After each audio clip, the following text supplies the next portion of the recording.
Praise the lord. Blessing foundation મિનિસ્ટ્રીથી હું આપનો ભાઈ સેમ ક્રિશ્ચન.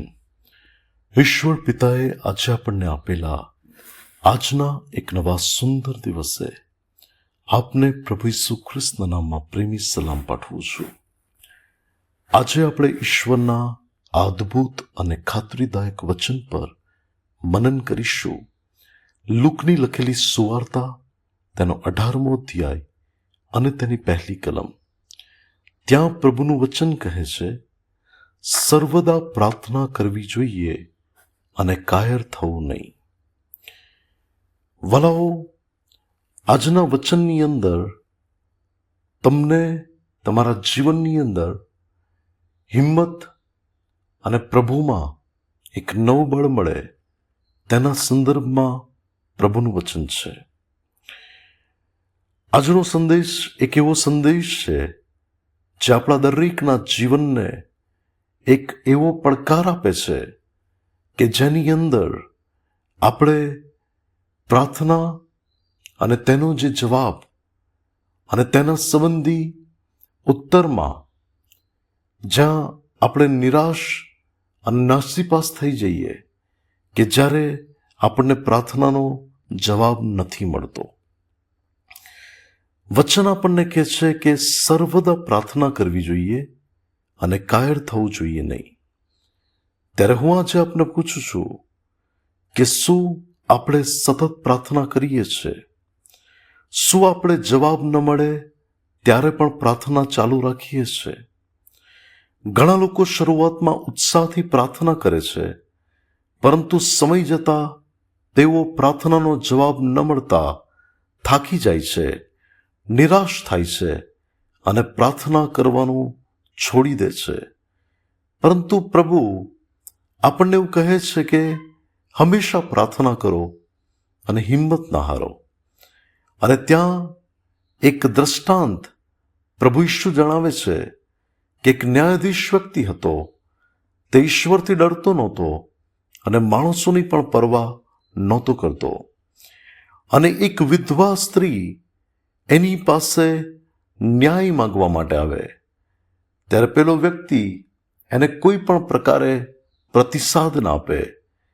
પરંતુ આ સ્ત્રી હિંમત ન હારતા એ વારંવાર અને વારંવાર એ ન્યાયાધીશની પાસે જાય છે. વિધવા એ વિષયને છોડી દેતી નથી. તે ફરીથી આવે છે, ફરીથી માંગે છે, ફરીથી વિનંતી આપે છે. અને તમે જુઓ કે આ ન્યાયાધીશ આખરે કંટાળીને પણ તેને ન્યાય આપીને એને વિદાય કરે છે. તો હું ને તમે તો પરમેશ્વરના બાળકો છીએ કે જે પ્રભુ કહે છે કે તું મને હાંક માર અને હું તને ઉત્તર આપીશ. એ પ્રભુ કે જે પ્રાર્થનાના સાંભળનાર ઈશ્વર છે, એ પ્રભુ તમારી પ્રાર્થનાને સાંભળે છે. પરંતુ તેમની પાસે એક યોજના, એમની પાસે ઉત્તર આપવાનો એક સમય, એમની પાસે તમારા માંગ્યા અને તમારા કલ્પ્યા કરતા વિશેષ અને અદ્ભુત બાબતો કરવાની યોજના છે. ત્યારે એ પરિસ્થિતિની અંદર મારે અને તમારે પ્રાર્થના ચાલુ જ રાખવાની છે. હું પ્રભુના એક સેવકના જીવન વિશે વાંચતો હતો કે જેમણે પોતાના 4 મિત્રોને માટે, એમના તારણને માટે પ્રાર્થના કરી અને એમણે ઘણા સમય સુધી પ્રભુની આગળ એ બાબતોને મૂકી. ત્યારે એમના જે મિત્રો જે જગીક હતા, જે પ્રભુથી ઘણા દૂર હતા, પરંતુ ઈશ્વરે આગળ જતા ભલે વાતને વર્ષો થયા, પરંતુ તે સર્વ લોકો તારણ પામ્યા, એમના જીવનો બદલાયા. શાઉલ મંડળીને સતાવતો હતો, પરંતુ એવા લોકોની પ્રાર્થના હતી કે પ્રભુ તમે કંઈક કરો. અને પરમેશ્વરે તરત જ એ પ્રાર્થનાનો જવાબ ના આપ્યો, પરંતુ યોગ્ય સમય પર પ્રભુએ એવું કાર્ય કર્યું કે તે વ્યક્તિ શાઉલમાંથી પાઉલ બની ગયો, એ પ્રભુનો સેવક બની ગયો. ભલાઓ, હું આપને કહેવા માંગુ છું, વિલંબ તમને થઈ રહ્યો હોય, પરંતુ ઈશ્વર તો તેની યોજનામાં અદ્ભુત બાબત તમારા એ પ્રાર્થનાના વિષયમાં કરવાના છે. તમે નાસીપાસ ન થશો, તમે થાકી ના જશો, તમે હિંમત ના હારશો, પરંતુ તમે જે વિષય માટે પ્રભુ પાસેથી મહાન ચમત્કારની અપેક્ષા રાખો છો, એ પ્રભુની આગળ તમે તમારી વિનંતીને દિવસ અને રાત લાવો કે પરમેશ્વર તમને તમારી પ્રાર્થનાનો ઉત્તર આપે. પ્રભુ તમારા માટે અદ્ભુત અને મહાન કાર્ય કરે. આપણા પ્રભુ પ્રેમાળ છે, આપણા પ્રભુ ન્યાયી છે, અને આપણા પ્રભુ પ્રાર્થનાનો જવાબ આપનાર ઈશ્વર છે.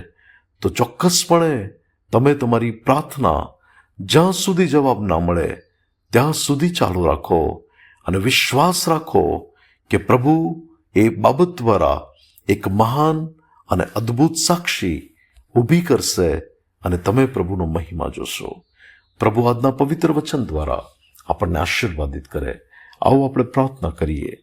સ્વર્ગમાંના મારા પ્રેમાળ પિતા, આજના પવિત્ર વચનને માટે તમારો આભાર. પ્રભુ, અમે પ્રાર્થના કરતા કદી પણ જીવનમાં હિંમત ના હારીએ.